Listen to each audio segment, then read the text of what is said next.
उद्घाटन करने उन्हीं को बुलाया करते थे। तो उनकी कार्यशैली को देखकर, गरीब लोगों की मदद को देखकर, जरूरतमंदों की मदद के लिए हमेशा वो खड़े रहते थे, उनसे मैं बहुत प्रभावित हुआ। हमने जो है कई लोगों को, गरीब लोगों को मुख्यमंत्री राहत कोष से आर्थिक सहायता दिलवाई है। गंभीर बीमारियों के लिए हमने प्रधानमंत्री कोष से तक आर्थिक सहायता उपलब्ध करवाई है। अभी कुछ ही महीने पहले की बात है कि हमने उसको एक सरकार से ट्रैक रूट विकसित करने के लिए जो है शासन में प्रस्ताव भिजवाया है। एक दिन एडमिट हो जाए, आयुर्वेदिक हॉस्पिटल है, सुविधाएं ना के बराबर हैं। कोरोना काल में जब वहाँ के डॉक्टर साहब ने हमसे निवेदन करा था कि यहाँ पर जो है ऑक्सीजन के लिए। नमस्कार, आप देख रहे हैं उत्तराखंड टाइम। मैं हूँ आपके साथ प्रेम पंचोली। आज हम ग्रास रूट की बात करने जा रहे हैं।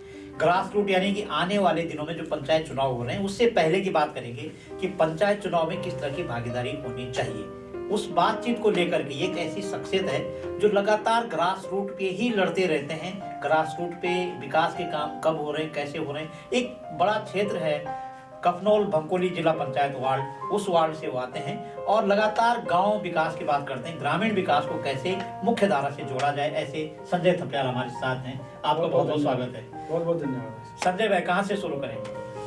जहाँ से आप हमने तो ये देखा कि आप लगातार गांव में ये नहीं हो रहा, फलाने गांव में ये नहीं हो रहा, आपके गांव में ये नहीं हो रहा, मेरे गांव में नहीं हो रहा। ऐसा क्यों? मतलब आप तो राष्ट्रीय राजनीति से जुड़े हैं, भारतीय जनता पार्टी के बहुत सक्रिय कार्यकर्ता हैं, तो राज्य स्तर की राजनीति क्यों नहीं करते आप? देखिए, कोई बड़ा काम शुरू करने से पहले जी उसकी जमीनी हकीकत आपको पता होनी चाहिए। राष्ट्रीय राजनीति में जाने से पहले जो राष्ट्रीय लेवल का नेता होता है उसको भी इन्हीं गांव और मोहल्लों में काम करना होता है। बिल्कुल। इसलिए गांव में क्या जरूरत है, क्षेत्रीय मुद्दे क्या क्या रहने चाहिए, ग्रामीण लोगों की क्या क्या समस्याएं हैं, पहले हमें उस पर काम करना चाहिए। इसको आप शुद्ध राजनीति कार्यकर्ता हैं? देखिए, मेरा विचार तो राजनीति में आने का नहीं था। अच्छा। लेकिन मैंने MCA करने के बाद जिस कंपनी को ज्वाइन किया उसका काम ही पब्लिकली था। अच्छा, पब्लिक रिलेशन, आधार कार्ड का नाम सुना होगा आपने। ये उत्तराखंड में जब सर्वप्रथम बनना स्टार्ट हुआ था। अच्छा। तो ILFS इंफ्रास्ट्रक्चर लीजिंग एंड एक एजुकेशन सोसाइटी नाम से एक कंपनी थी, नोएडा बेस्ड कंपनी है। तो उसका मैं यहाँ पर डिस्ट्रिक्ट कोऑर्डिनेटर था। अच्छा। आधार कार्ड बनाने का काम देहरादून से ही शुरू हुआ। अच्छा। तो कंटिन्यूअसली पब्लिक डीलिंग का काम था। क्या बात है। पब्लिक डीलिंग के साथ साथ राजनीतिक विषय से जुड़े लोगों से मेरा संपर्क हुआ। वहां से धीरे धीरे जो है पब्लिकली क्या क्या समस्याएं हैं उनसे रूबरू होने का टाइम मिला। तो जाहिर सी बात है कि राजनीतिक लोगों से मिलने के बाद, उनके संपर्क में आने के बाद निश्चित तौर पर मैं उनसे प्रभावित हुआ। और तत्कालीन राजपुर के विधायक हुआ करते थे श्री गणेश जोशी जी, उनके संपर्क में आए। तो हम जो है उनको अपने आधार कार्ड के सेंटरों का उद्घाटन करने उन्हीं को बुलाया करते थे। तो उनकी कार्यशैली को देखकर, गरीब लोगों की मदद को देखकर, जरूरतमंदों की मदद के लिए हमेशा वो खड़े रहते थे, उनसे मैं बहुत प्रभावित हुआ। और एक वही कारण है कि हम उनसे आज भी जुड़े हुए हैं। अच्छा, तो आप जब उनसे प्रभावित हुए तो आपने नौकरी छोड़ दी फिर? हाँ, धीरे धीरे जब मुझे लगा कि नौकरी से ज्यादा अहमियत जो है, जरूरत आज अपने लोगों की मदद करने से एक आत्मसंतुष्टि भी मिलती है। और अपने क्षेत्र की हालत को देखते हुए, जहाँ जो है हमेशा भाई भतीजावाद और इसी चीज़ों में लोग उलझे हुए रहते हैं, तो क्षेत्र की समस्याओं के प्रति कोई गंभीर नहीं रहता। अच्छा, बताओ तो और बातें तब करेंगे। आप जो कफनौल भंकोली जिला पंचायत वार्ड है ना, तिया आपका गांव है, बिल्कुल सेंटर में, इसके इधर इतने गांव, इसके इधर इतने गांव। कोई मुख्य समस्या आप बताइए जिसका समाधान अब नहीं हुआ नहीं और आप उसको करने में लगे हुए, ऐसा कोई? देखिए, सबसे बड़ी समस्या हमारे क्षेत्र में बैंक की समस्या है। अच्छा। हमारे क्षेत्र में इतना बड़ा क्षेत्र होने के बावजूद, इतनी बड़ी फल पट्टी होने के बावजूद, जहाँ की पहले भी एक छोटा ग्रामीण बैंक हुआ करता था, गंगा यमुना ग्रामीण बैंक, अब वो उत्तराखंड ग्रामीण बैंक हो चुका है। तो बहुत पहले के जमाने में जब वो बैंक इतने इंटीरियर में खुल सकता था, तो आज क्या कारण है कि वो बैंक वहां नहीं खुल रहा है? वो तो आपको पता होगा कारण।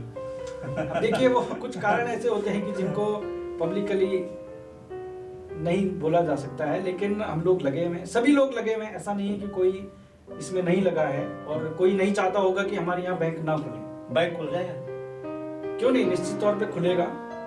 और जिस स्तर आपके पे लिए आपने बताया कि मुख्य समस्या बैंक की है। मुख्य समस्या बैंक की है। एक छात्रवृत्ति का अकाउंट खोलने के लिए भी अगर आपको 50 किलोमीटर की दूर दौड़ लगानी पड़ती है, 1500-2000 उस छात्रवृत्ति के मिलने हैं और आपको 1000 रुपए उसके लिए पहले खर्च करने पड़ते हैं, तो आप समझ सकते हैं कि कितनी बड़ी समस्या है। नहीं तो हमने सुना कि उसकी प्रोसीडिंग हुई थी, लेकिन क्यों, क्या बात है मतलब ऐसे? देखिए, वो पंजाब नेशनल बैंक की कहाँ पर त्रुटि रही, या उन्होंने इस हद तक क्यों गए वो लोग कि उन्होंने टेंडर निकाला, ब्रांच खोलने के लिए आवेदन मांगे, और क्या कारण रहा होगा उसका पता धीरे धीरे करेंगे कि क्यों वो बैक हुए कि उन्होंने जो है अपना टेंडर निरस्त करा और बैंक खोलने से असमर्थता जता दी। आपको पता है बैंक तो एक दुकान है एक्चुअली, उसको कस्टमर चाहिए। बिल्कुल। तो ये तो फिर झूठी बात है कि ये तो झूठी बात है, ये झूठी बात का आप पता करो ना। नहीं। कौन अधिकारी है जिस तरह से लोगों को बेवकूफ बनाता है? समय आने पर उसका भी खुलासा करेंगे जनता के बीच, ऐसा नहीं है। लेकिन यह है कि इतनी बड़ी फल पट्टी होने के बावजूद प्रत्येक परिवार का जो है सेब का बगीचा है। हाँ। प्रत्येक वर्ष जो है लाखों के सेब होते हैं। बिल्कुल। तो उस पैसे को कहाँ रखेगा आदमी? बैंक में ही रखेगा। कैश क्रॉप हमारे यहाँ इतनी होती है कि 2-2, 3-3 लाख रुपए की जो है प्रत्येक वर्ष जो है नकदी फसलों का उत्पादन होता है। प्रत्येक परिवार का है। तो जाहिर सी बात है कि उस पैसे को बैंक में ही रखेगा। अब लोगों की मजबूरी है कि बैंक में जमा करने के लिए उसको जो है 50 किलोमीटर दूर नौगांव जाना पड़ता है। तो बैंक खुल जाएगा? निश्चित तौर पे प्रयासरत हैं हम। अच्छा। और मुझे लगता है कि अगर ये प्रयास लोगों का साथ रहा, तो अगर बैंक नहीं खुलेगा तो संजय थपलियाल हार जाएंगे? हारना हमारी फितरत में वैसे है नहीं। हम ये वादा करते हैं कि अपने क्षेत्रवासियों को बैंक की सौगात, बिल्कुल बैंक की सौगात देंगे। और ऐसे आप लंबे समय तक, आप एक राजनीतिक परिवार से आते हैं और आपके पिताजी ने, दादाजी ने बहुत काम किए क्षेत्र में। ऐसा नहीं कि उनके काम को लोग भुलाते हैं। उन्होंने किसी को देना पड़ा तो ऐसे अपनी जेब से दे दिया, बात खत्म। नहीं, जो हमको पता है, इस लंबे समय सफर में अपने पिताजी को, अपने दादा को, अपने चाचा ताऊ को, सबको आपने काम करते हुए देखा, खुद भी आप लगे हुए हैं। ऐसा आपने कोई काम किया जिससे आपको संतुष्टि होती है? देखिए कि मैंने ये काम, मेरे कारण से काम हुआ है। नहीं, बात ये नहीं कि मेरे कारण से हुआ है। हम केवल प्रयास करने वाले रहते हैं। अगर हम प्रयास करेंगे तो कोई भी काम असंभव नहीं है। हम किसी का काम कराने के लिए एक माध्यम बन सकते हैं। ऐसा नहीं है कि मैं उस प्रयास को नहीं करूंगा तो दूसरा नहीं कर सकता है। तो हम जरूरतमंद लोगों की केवल मदद करने के लिए एक माध्यम बनते हैं। और हमने जो है कई लोगों को, गरीब लोगों को मुख्यमंत्री राहत कोष से आर्थिक सहायता दिलवाई है। गंभीर बीमारियों के लिए हमने प्रधानमंत्री कोष से तक आर्थिक सहायता उपलब्ध करवाई है। तो इन सब के पीछे यही है कि हम निरंतर प्रयास करते हैं उसके लिए। नहीं, जब कोई छोटा काम है किसी गांव में या किसी अपने गांव में या किसी बाहर के गांव में, जो आपके क्षेत्र में जितने गांव आते हैं, कि आपको लगा कि हाँ यार मैं उन लोगों के साथ गया था और ये काम हुआ है?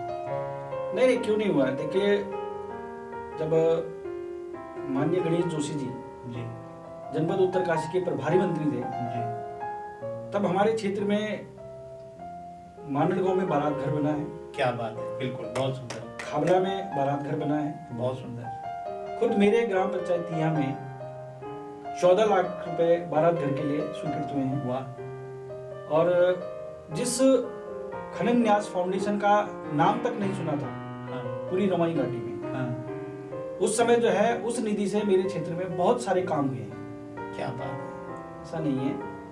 भड़कोट तक जीजीआईसी में स्कूल में जो है मुख्य द्वार और सुरक्षात्मक कार्यों की बहुत नितांत आवश्यकता थी। वहाँ के प्रधानाचार्य जी ने हमसे निवेदन करा, हम उसका माध्यम बने। हमारे गांव में खुद रसोई घर, सार्वजनिक रसोई घर का निर्माण हुआ है। हिमरोल, दारसों, कफनौल तक में जो है स्वास्थ्य विभाग का जो वहाँ पर एक छोटा सा हॉस्पिटल है, उसमें सुरक्षात्मक कार्य हुए हैं। तो ये सब मतलब हम माध्यम बने, गणेश जोशी जी ने हमने निवेदन करा उनसे, ठीक। और उन्होंने क्षेत्र हित में इन कार्यों की स्वीकृति प्रदान की। तो आप क्या चुनाव लड़ने वोट में क्या है? देखिए, जनता अगर चाहेगी तो निश्चित तौर पे हम जन भावनाओं का आदर करेंगे। नहीं, पैरवी तो आपको करनी पड़ेगी ना चुनाव लड़ने की, जनता तो वोट देगी। पैरवी मुझे ये लगता है कि क्षेत्रवासियों का जो प्यार और समर्थन मिलता है, हाँ। उसका भी आदर होना चाहिए। और निश्चित तौर पे मुझे लगता है कि इस पंचायत चुनाव में मुझे लग रहा है कि मुझे भी भागीदारी करनी चाहिए। बिल्कुल करनी चाहिए। और सभी लोगों का अगर प्यार और आशीर्वाद रहा तो इसमें भी हम सफलता। यानी कि संजय थपलियाल जिला पंचायत चुनाव लड़ना चाहते हैं, ये बोल दे हम?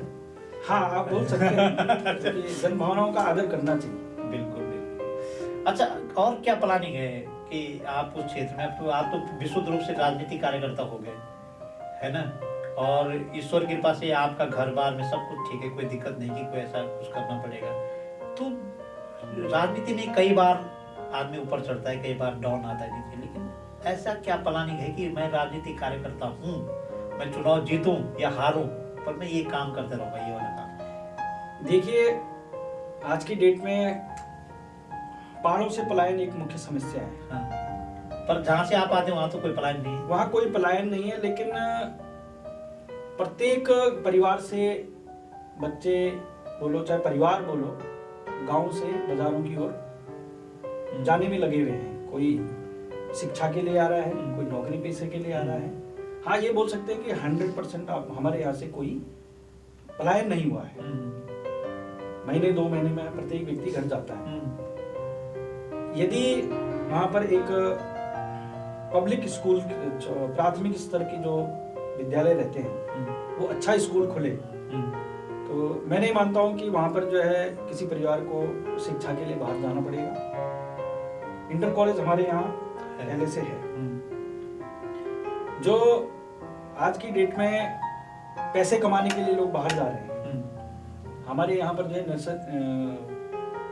पर्वतीय क्षेत्र होने के कारण बड़े सुंदर सुंदर बुग्याल हैं, ट्रैक रूट हैं। इसी दिशा में हमने एक प्रयास करा है कि हमारा बॉक टिब्बा, जो आज की डेट में जो प्रदेश स्तर पे तो फेमस हो ही चुका है, लेकिन टूरिस्टों को आकर्षित करने के लिए स्थानीय लोगों को भी थोड़ा मेहनत करनी पड़ेगी, जिसके लिए अभी कुछ ही महीने पहले की बात है कि हमने उसको एक सरकार से ट्रैक रूट विकसित करने के लिए जो है शासन में प्रस्ताव भिजवाया है।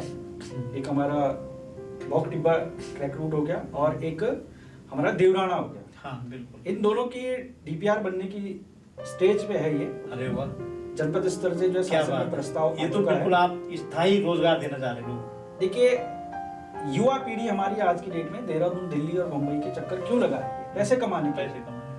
तो पर्यटन एक ऐसा व्यवसाय है, बिल्कुल बिल्कुल, जो आप अपने घर में रह के इससे तो रोजगार आप भी टूरिज्म हब बनाना चाहते हैं अपने क्षेत्र को। देखिए, हमारी कोशिश यही है कि बॉक टिब्बा और देवराना, ये दोनों जो है, जैसे हरकी दून और केदार कांटा है, निश्चित तौर पे हमारा यही प्रयास रहेगा कि उनके पैरेलल जो है इसको भी विकसित किया जाए। क्या बात है। इसके अलावा कुछ और है जो आप अपने क्षेत्र के लिए करना चाहते हैं, जिसको आप आज हमारे साथ शेयर करना चाहते हैं? देखिए, मुख्य प्रत्येक क्षेत्र की मुख्य समस्याएं बोलो चाहे जरूरत बोलो, एजुकेशन और स्वास्थ्य और रोजगार है। स्वास्थ्य की दृष्टि से हमारे क्षेत्र में अभी तक कोई ऐसा अस्पताल या कोई ऐसी सुविधा नहीं है कि जो आदमी अगर बीमार पड़ता है तो मैं कम से कम एक दिन एडमिट हो जाए। आयुर्वेदिक हॉस्पिटल है, सुविधाएं ना के बराबर हैं। कोरोना काल में जब वहाँ के डॉक्टर साहब ने हमसे निवेदन करा था कि यहाँ पर जो है ऑक्सीजन के लिए जो है प्राइमरी कोई भी सुविधा नहीं है। अगर किसी को कोरोना काल में सांस की बहुत ज्यादा बड़ी दिक्कत है यहाँ, तो हमने एक छोटी सी मशीन, वो भी जो है राष्ट्रीय उपाध्यक्ष हैं युवा मोर्चा की नेहा जोशी जी, उनके माध्यम से हमने एक छोटी सी मशीन जो है वहाँ पर, पोर्टेबल मशीन है, डॉक्टर साहब ने हमसे निवेदन करा था, वो हमने वहाँ पर कोरोना काल में ही उपलब्ध करा दी। अब वहां पर रही बात डॉक्टरों की, एकमात्र डॉक्टर के उस पे जो है वो अस्पताल चलता है, लेकिन वहां पर सुविधाएं इतनी है नहीं। अच्छा, कारण क्या है? 2 हॉस्पिटल हैं आपके क्षेत्र में, आयुर्वेदिक हॉस्पिटल कलोगी, धारी कलोगी में, एलोपैथिक हॉस्पिटल कपनौल में। क्या कारण है, डॉक्टर क्यों नहीं रुकते वहाँ?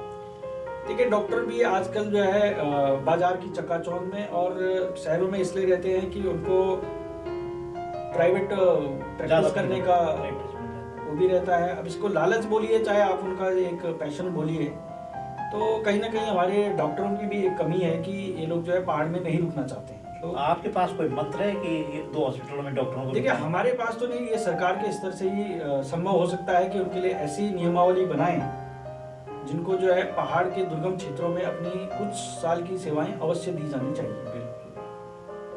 तो ये तभी संभव होगा जब सरकार के स्तर से जो है। एज ये युवा राजनीतिक कार्यकर्ता संजय थपलियाल, और क्या करना चाहेंगे आप, जो आज हमारे दर्शकों को आप शेयर करना चाहते हैं? अगर आप जिला पंचायत सदस्य बन गए तो पहला काम आपका क्या होगा? देखिए, जिला पंचायत के माध्यम से ऐसा कोई बड़ा काम तो नहीं हो सकता है, लेकिन हाँ ये है कि जो छोटी छोटी समस्याओं के लिए आपको 100 किलोमीटर दूर मुख्यालय में जाना पड़ता है, आपको 60 किलोमीटर दूर जो है तहसील स्तर पे जाना पड़ता है, हमारा ये प्रयास रहेगा कि उन चीजों के लिए कभी गरीब आदमी को, किसी जरूरत आदमी को इन कार्यालयों के चक्कर नहीं काटने पड़े। यानी कि आप बैंक खुलवा देंगे? बैंक हमारी आप तहसील स्तर के काम जो हफ्ते में दारी करोगे अपनी न्याय पंचायत में करवाएंगे?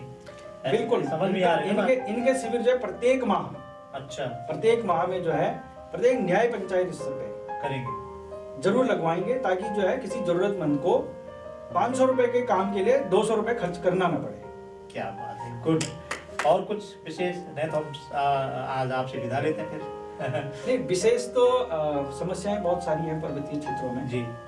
धीरे धीरे आपसे भी मुलाकात होती जी। रहेगी, समस्याएं होंगी तो आपके साथ जरूर साझा की जाएंगी। तो निश्चित तौर पे आज हमारे साथ थे संजय थपलियाल जी, और जिनका मानना ये है कि अगर गांव है तो देश है, गांव से ही देश बनता है।